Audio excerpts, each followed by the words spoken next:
Saya baca satu status bilang, istri ambil HP kami, kami tidak takut, hanya deg-degan saja. Suhapus ko belum. Metodenya tidak usah sekasar itu toh ibu-ibu, tidak usah toh, tidak usah. Sini kau minta periksa, coba sini. Tidak usah. Tidak usah cas HP, saya ibu terus bilang pinjam papa po HP, kau telepon kawan. Kira-kira begitu sah. Ya tidak harus dengan cara-cara yang terlalu bikin kita kapal sakit toh. Kita percaya Tuhan anugerahkan kepada kita hikmat untuk menggunakan metode yang baik, mendeteksi ini yang benar itu yang mana, yang tidak benar itu yang mana. Saudara harus meyakini bahwa Tuhan kerja tidak pernah terbatas. Dari soal metode, tidak ada satu obat yang sangat manjur bilang ini satu obat untuk seluruh penyakit, tidak. Ada metode, mungkin di keluarga Manobe begini, di keluarga Famdale begini, di keluarga Nusi begini, di keluarga Daud begini, di keluarga Suru begini, masing-masing punya metode sendiri-sendiri untuk itu. Kita percaya Tuhan memberi, pasti baik, adil itu.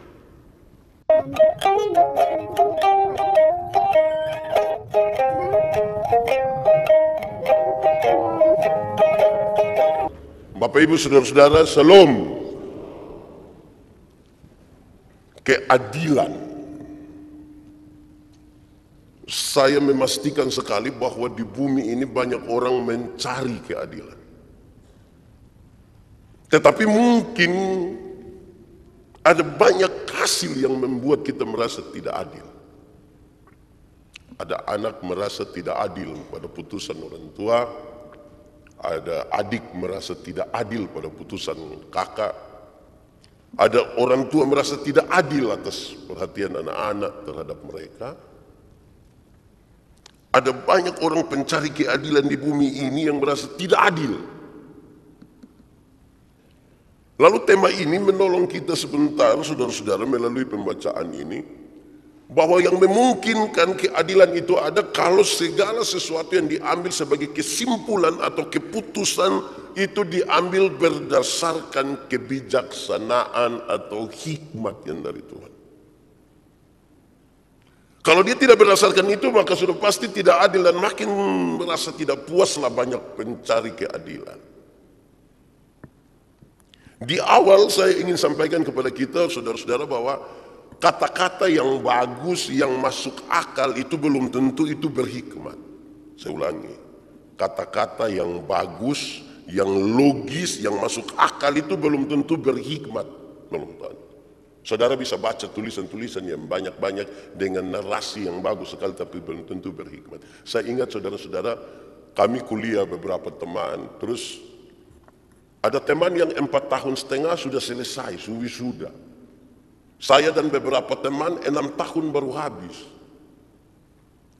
Orang tua protes, kamu kok kuliah sama-sama ini, kenapa dia bisa habis 4,5 tahun, kok engkau 6 tahun? Saya bilang, Bapak, coba Bapak berpikir logis saja, coba Bapak pikir logis saja.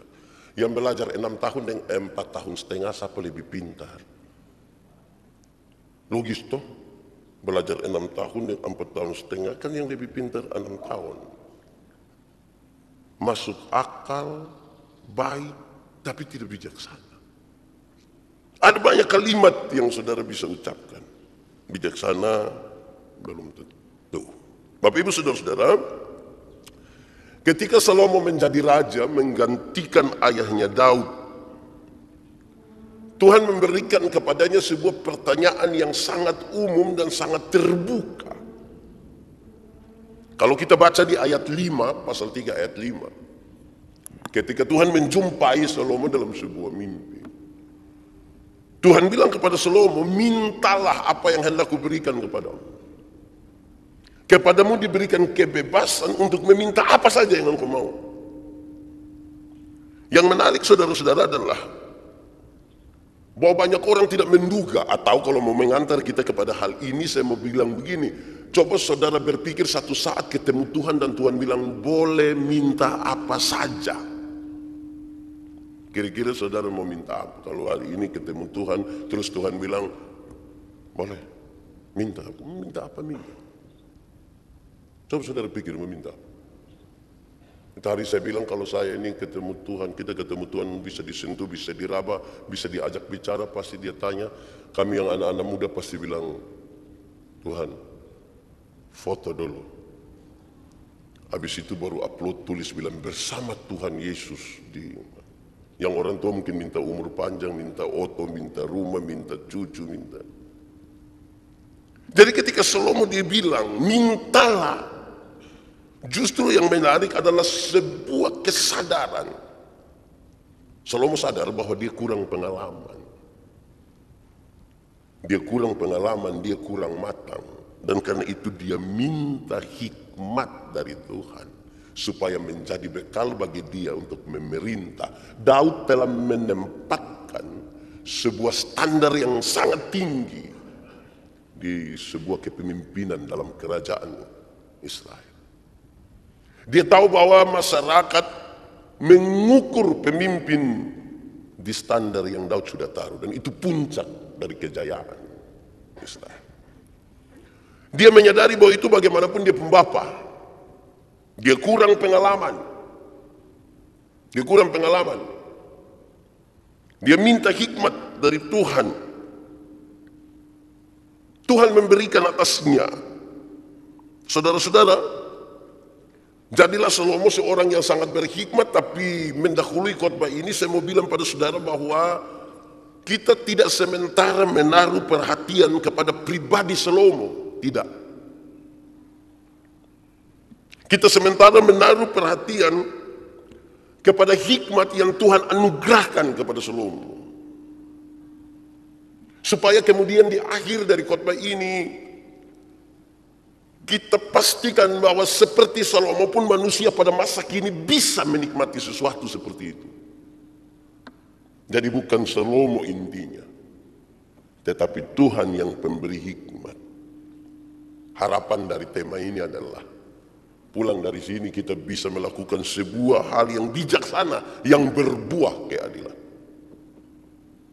Saudara-saudara, pembacaan tadi menceritakan dengan sangat baik. Saya kira saya tidak repot untuk menceritakan bagian ini karena semua orang pasti tahu kisah ini. Saya hanya bikin kronologi singkatnya bahwa ada dua perempuan tinggal satu rumah. Disebutkan mereka adalah perempuan pelacur. Mereka tinggal satu rumah dan mereka masing-masing melahirkan anak di waktu yang kurang lebih sama. Satu duluan dan 3 hari kemudian ada satu lagi melahirkan. Mereka berdua saja dalam rumah. Siapa mau jadi saksi atas siapa? Karena hanya dorang dua. Saudara-saudara, beberapa saat kemudian ada satu anak mati. Menurut penjelasan satu perempuan bahwa dia punya mama yang tendes kas mati dia. Kira-kira dia punya mama mangkali barat 60 kok 70 Tendes ini anak kecil yang baru lahir ini. Napas sesak dan mati. Jadi ada sebuah kenyataan bahwa ada satu anak mati. Dengan satu anak mati ini berarti tinggal ada satu anak bayi di situ. Maka pertengkaran itu pun terjadi. Saya yakin mereka berkelahi di rumah. Karena menurut penjelasan dari perempuan yang satu itu, dia tendes ini anak kasih mati, terus dia ambil sapu anak, taruh di dia pembangku, dia ambil anak yang mati, taruh di dia. Jangan sampai memang dia yang bikin begitu mungkin. Tapi dia sengaja tuduh ini. Bagaimana dia bisa tahu bilang ini anak ada pindah-pindahan ini? Nah, tapi itu asumsi, tidak usah diikutilah. Saudara-saudara, bertengkar di rumah ini dua-dua tidak dapat jalan keluar. Maka bawalah persoalan ini kepada raja. Mereka punya keyakinan raja pasti bisa untuk menyelesaikan ini masalah secara adil. Raja waktu itu identik juga dengan memutuskan perkara. Jadi mereka sangat yakin bahwa kalau pergi kepada raja persoalan selesai. Maka masuklah. Mereka mulai bercerita. Salah satu yang bukan dia punya anak itu mulai bercerita, raja begini. Yang satu tidak mau terima dan dia bilang, tidak, anakku yang hidup, anakmu yang mati. Dorang dua bertengkar di situ. Setelah bertengkar habis, raja bilang begini, Salomo bilang begini, sudah, saya sudah dengar, karena dua-dua pertahankan itu dia punya anak, maka ambil pedang, belah itu anak jadi dua. Yang sebelah kasih di yang satu perempuan, yang sebelah kasih di satu perempuan. Reaksi berbeda. Reaksi yang berbeda itu menarik. Pertama dari ibu yang punya anak. Dia segera bereaksi dan dia katakan, jangan sekali-kali membunuh anak itu. Biar saja anak itu hidup, berikanlah kepadanya, tidak apa-apa. Tetapi catatan awalnya adalah karena hatinya yang penuh dengan belas kasihan. Jangan bunuh itu anak, biar kasih saja. Tetapi dari ibu yang melaporkan ini, dia pun reaksi agak lain. Dia bilang, iya, lebih baik begitu. Daripada kita dua baku rampas, lebih baik engkau dapat setengah, saya dapat setengah. Setelah lihat reaksi dari dua orang itu, Salomo memutuskan, jangan sekali-kali membunuh anak itu. Berikanlah kepada ibu yang minta supaya itu anak jangan dibunuh. Karena itu dia punya anak. Kira-kira dia punya kisah begitu hanya untuk penyegaran. Saudara-saudara, lalu apa pesannya bagi kita sesuai dengan tema kita hari ini? Kebijaksanaan berbuah keadilan. Sekali lagi diharapkan pulang dari sini kita semua telah bertindak bijaksana. Dan kemudian kita menghasilkan keadilan. Keadilan itu salah satu tanda kerajaan Allah. Jadi kalau sudah di rumah tangga itu adil-adil, itu tanda kerajaan Allah sudah di situ toh. Paling tidak kalau bunuh ayam, nah bagi itu daging merata. Dan sampai bapak dapat dia pun dada dan paha, anak hanya dapat dia pun kuku dan leher. Baru mama tambahkan bilang, ini bapak punya ayam kesayangan. Ada isap-isap itu kuku enak, itu kalau tambah kete enak. Itu nanti pulang tidak begitu lagi di rumah karena sudah adil. Mungkin mama akan potong itu ayam dengan cara ukur duluan dia punya dada tuh berapa senti, mungkin 20 senti, anak ada 5 bagi 4 senti. Jadinya adil sekali, dia akan seadil itu. Baik, yang harus kita lakukan. 1, hikmat yang berbuah keadilan itu, saudara, itu berasal dari Tuhan. Dia berasal dari Tuhan. Tidak sekolah untuk dapat hikmat. Pintar sekali pun itu belum tentu berhikmat. Hikmat itu Tuhan anugerahkan. Dan sebagaimana kisah tadi tentang Salomo, itu dimungkinkan bagi mereka yang berharap kepada Tuhan dan merasa diri kurang pengalaman, kurang bisa, kurang tahu. Dia butuh sesuatu untuk memimpin dengan benar, dan kepada mereka yang seperti itulah Tuhan anugerahkan hikmat. Jadi kalau saudara-saudara rasa sudah terlalu penuh, sesak, tidak bisa lagi, itu susah. Kecuali kau rasa, saya ini masih kurang. Sedikit saja pengalaman, dan tidak bisa. Jadi taruh duluan paling pertama. Hikmat itu Tuhan yang kasih. Tuhan yang anugerahkan. Supaya kemudian kita tahu bahwa itu bagian dari apa yang Tuhan berikan dan melakukan segala sesuatu seperti apa yang Tuhan mau. Karena hikmat itu Tuhan yang kasih. Itu di bagian pertama. Itu standar sekali. Kedua, hikmat yang berbuah keadilan itu mesti menginformasikan dengan benar. Perempuan pertama yang melaporkan itu tidak berhikmat. Dia bikin penyesatan informasi.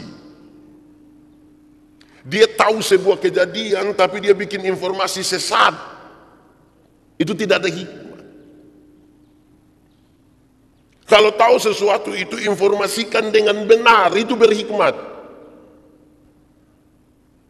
Jangan kasih putus-putus itu informasi, nanti sebentar ketika orang merangkainya jadi gambaran yang salah tentang sebuah keadaan.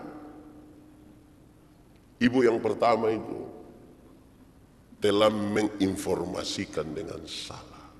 Kalau saudara dan saya jadi seorang informan, informasi itu mesti benar. Masalahnya tidak ada saksi di antara dua itu. Jadi kalau informasi yang kita berikan salah, selanjutnya akan salah. Hasilnya akan salah. Tidak mungkin ada keadilan di balik informasi yang salah. Tetapi sekaligus mendorong saya dan saudara, kalau mau supaya kebijaksanaan itu kemudian berbuah keadilan, tahu sesuatu yang benar, omong.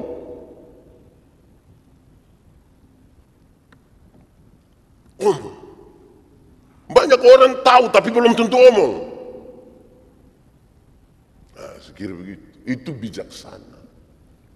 Ada tempat untuk bicara. Tetapi dengan informasi yang benar. Berulang-ulang kali saya bilang, Tuhan menciptakan manusia itu ada 2 mata, 2 telinga, 1 mulut. Ada banyak hal di dalamnya, tapi salah satunya adalah lihat 2 kali, dengar 2 kali, omong 1 kali. Lihat ulang-ulang, dengarkan ulang-ulang, pastikan dan bicara 1 kali. Karena di zaman ini ada orang yang tidak ada mata, tidak ada telinga, tapi dia punya mulut 7. Jadi kalau mau bijaksana, berhikmat dan ada keadilan, lihat. Informasikan dengan benar. Bagian kedua, saya percaya roh Tuhan yang ada di dalam kita yang memberikan hikmat itu memampukan bukan saja Salomo, tapi memampukan kita semua untuk bisa melakukan hal yang sama, menginformasikan dengan benar. Tapi kita koma sedikit di situ dulu. Karena ada persoalan etika di situ. Etika itu selalu berurusan dengan waktu tahu sesuatu itu benar kok salah. Sudah tahu dia benar kok salah, dia naik sedikit, penting atau tidak penting. Sudah tahu itu penting atau tidak penting, naik sedikit, caranya betul atau tidak. Yang keempat yang paling tinggi itu adalah menguntungkan siapa, menguntungkan saya atau menguntungkan banyak orang. Jadi mau kasih tahu dia yang benar, orang berhikmat butuh tahu itu 4. Oh, ini sudah benar. Tapi penting kok tidak penting. Dan sampai itu tidak penting, tapi butuh orang bikin-bikin kepenting. Caranya betul atau tidak? Menunjuk etika ini. Saudara bayangkan kalau saya pernah bilang kalau kita ibadah begini ada anjing jalan lewat di sini, kan kita terganggu toh. Semua orang pasti tidak suka untuk ini anjing ada di sini. Toh. Yang berhikmat itu dia berpikir bagaimana supaya usir ini anjing tapi tidak mengganggu ibadah toh. Tidak berhikmat, hus, has, siapa pun anjing itu? Macam kayak di puntuan saja lagi, kan tanpa masalah. Jadi memang itu sudah tahu benar saja di pun cara mesti diperhitungkan di mana. Dari kebijaksanaan yang kemudian jadi adil itu begitu. Kedua. Ketiga, hikmat yang berbuah keadilan itu bukan saja menginformasikan, tetapi merendahkan diri untuk mendengarkan dan mempelajari dengan baik. Itu kisah tadi sebenarnya yang begitu. Siapa bisa lawan Salomo? Tapi Salomo pun kehebatan itu adalah kerendahan hati untuk pasang telinga. Kau dengar dulu. Biasanya pertengkaran, perkelahian dalam rumah tangga itu terjadi karena tidak suka mendengar. Yang satu itu dia omong, yang satu belum putus omong, dia sudah tidak bisa begitu. Nah itu yang bertengkar. Saudara-saudara, saya dengan Ibu Pendeta itu kami dua baru menikah kira-kira 15 tahun. Pacaran 10 tahun. Jadi kami dua berhubungan 25 tahun. Dia anak bungsu, saya juga anak bungsu.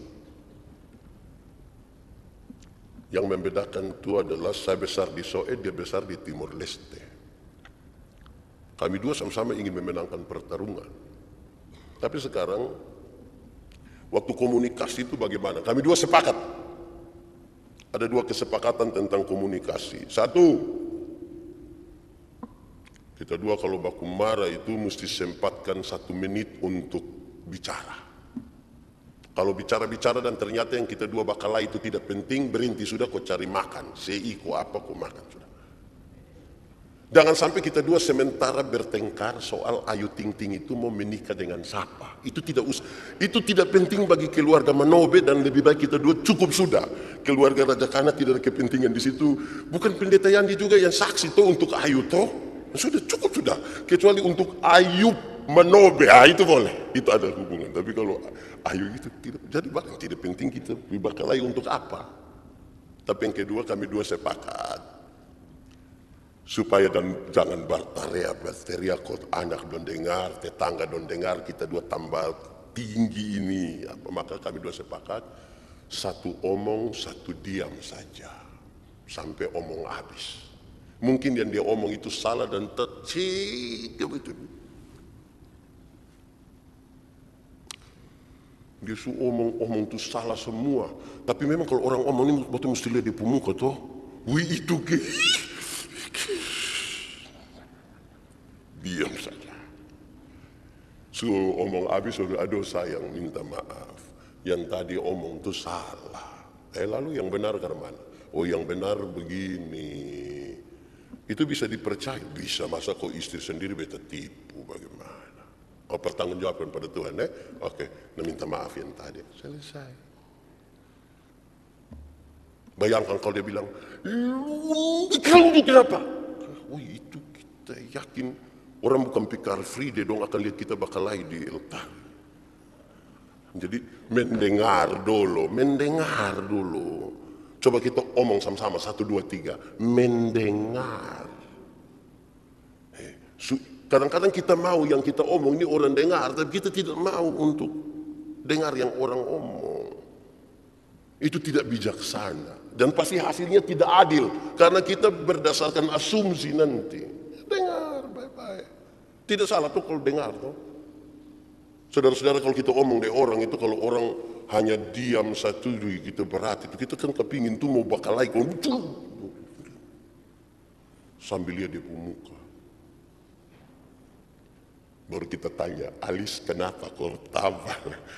Ya mungkin itu mengganggu sedikit tapi dengar. Ketiga.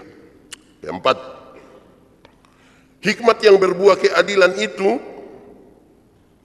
akan menggunakan, Tuhan luar biasa ini. Hikmat yang membuahkan keadilan itu akan menggunakan metode untuk mendeteksi kebohongan. Pasti dia akan menemukan cara untuk mendeteksi kebohongan. Cara yang dipakai oleh Salomo, dia coba ambil itu pedang, bagi 2 ini anak. Sekarang dia bisa tahu, oh yang tipu ini 1.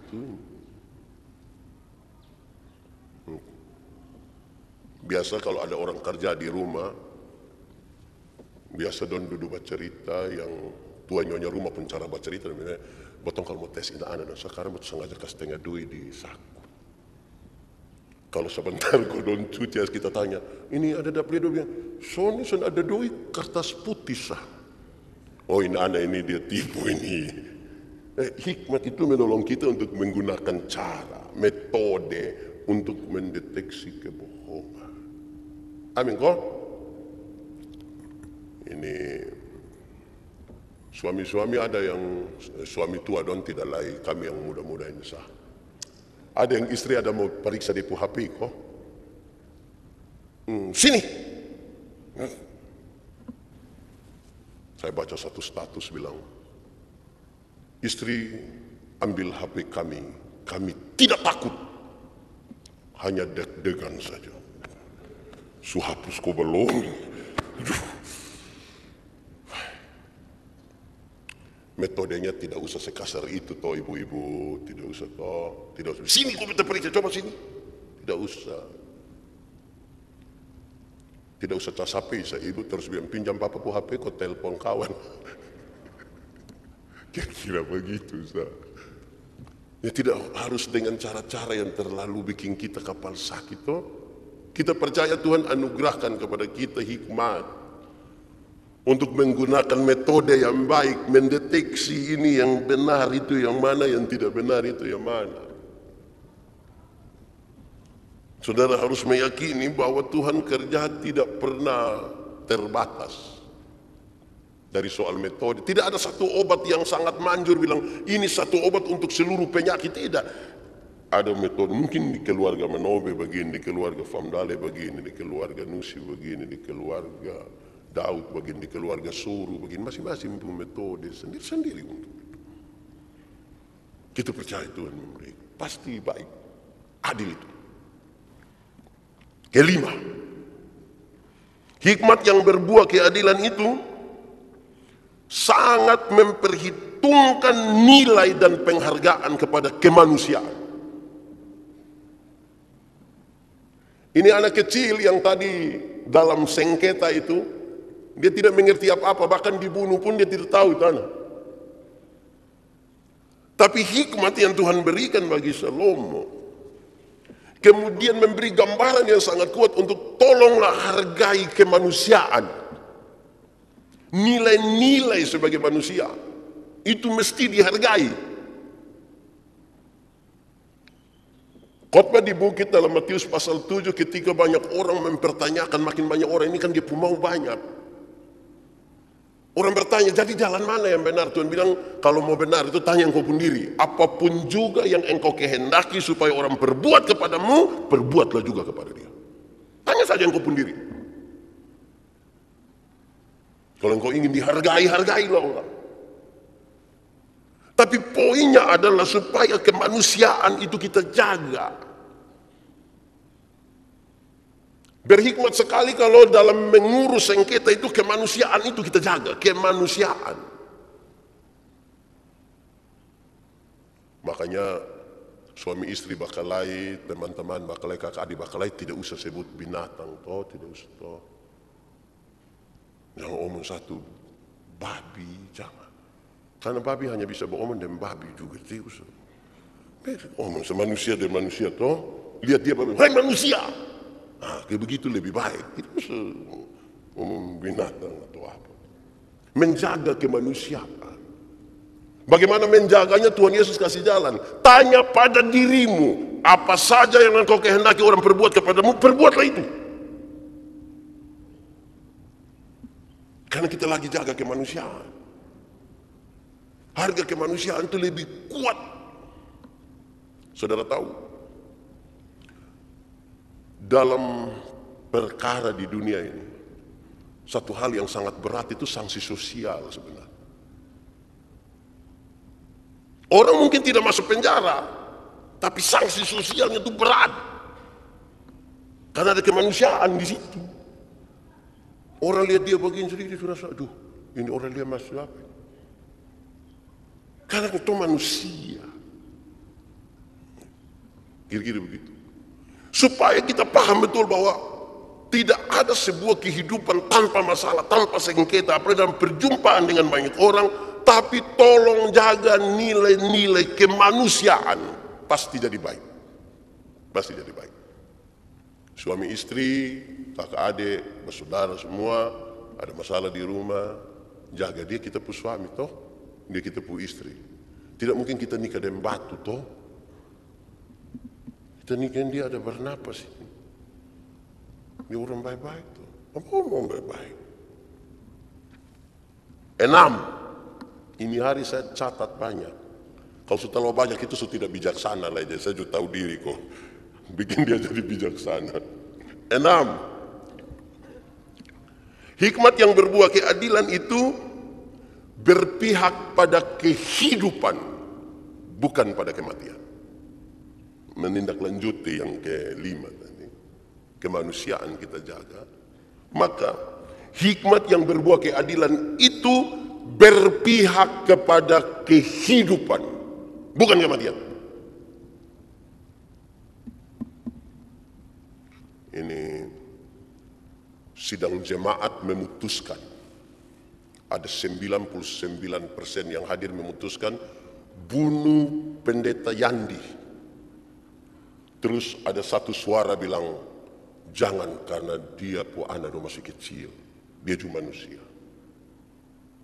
Hikmat yang memihak kepada kehidupan ini sudah bukan soal suara terbanyak, tetapi soal kehidupan. Mari kita ikut yang satu suara itu, dan dia berpihak pada kehidupan, bukan kepada kematian. Memang kadang-kadang secara emosional kita kepingin seseorang itu dihukum seberat-beratnya. Kita kepingin lebih baik dia hancur. Tapi mari berpihaklah pada kehidupan. Berat memang.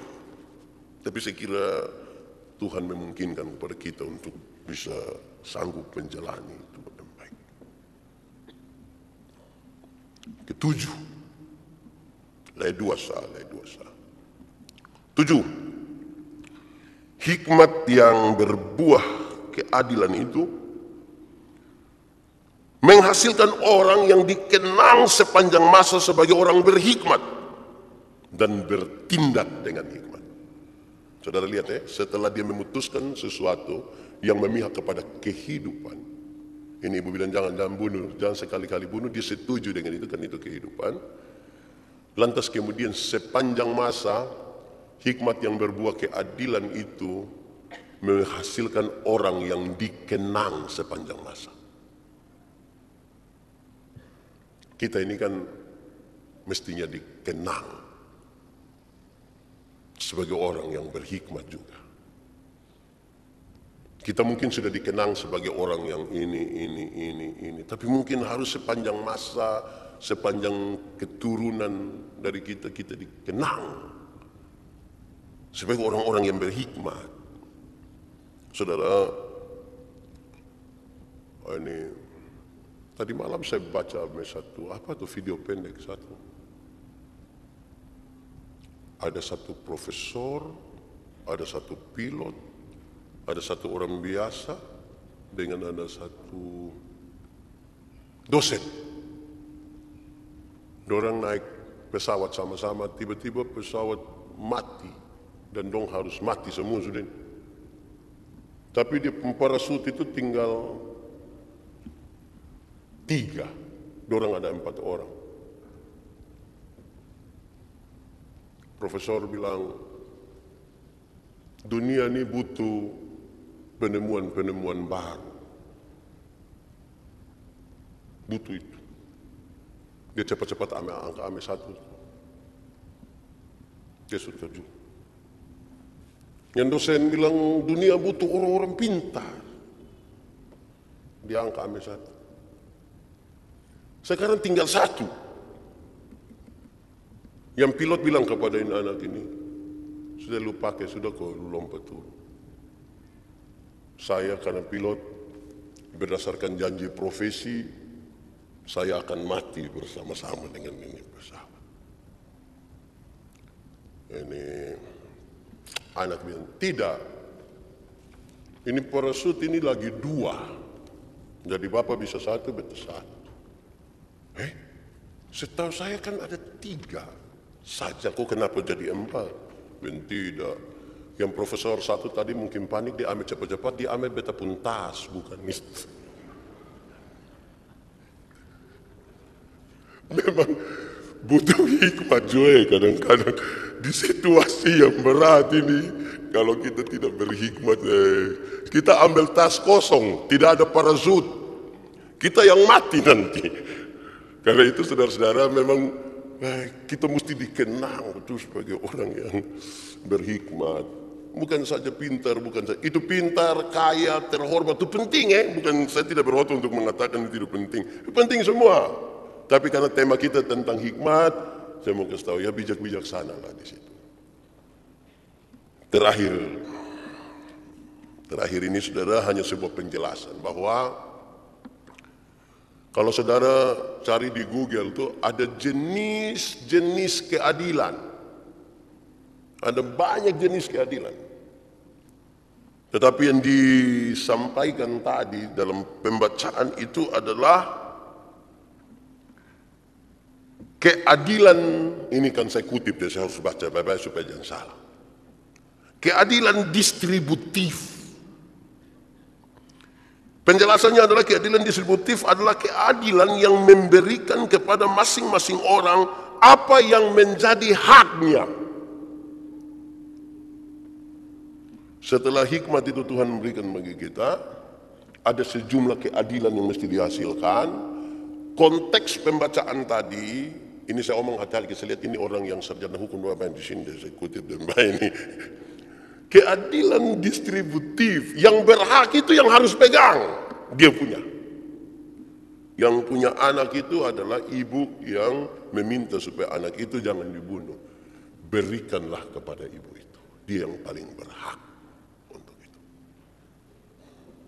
Keadilan distributif, supaya yang berhak dia memegang itu. Itu bijaksana. Nanti saudara bisa cari lagi macam-macam keadilan lain. Ada yang keadilan yang kalau orang pemalas dia dapat lebih sedikit dibanding orang rajin, adil itu dia punya nama, adil. Dari keadilan ini banyak ini, tapi khusus hari ini keadilan distribusi. Yang berhak dia yang pegang. Ini ibu punya anak, berikanlah kepadanya. Selamat menjadi orang bijaksana. Selamat menjadi orang adil, lebih-lebih lagi selamat menjadi orang adil dan bijaksana. Itu pasti kemuliaan Tuhan nyata atas kita sekalian. Tuhan memberkati kita, mari kita berdoa. Ya Tuhan, kami mengucap syukur kepadamu untuk kasih dan kemurahan Tuhan bagi kami melalui pemberitaan firman hari ini. Kami rindu Tuhan memberi arti yang lebih atas kami dan memampukan kami untuk menjadi bijaksana dan adil. Terima kasih banyak ya Bapa. Biarlah firman-Mu jadi pelita bagi kaki kami, sekaligus terang bagi jalan kami.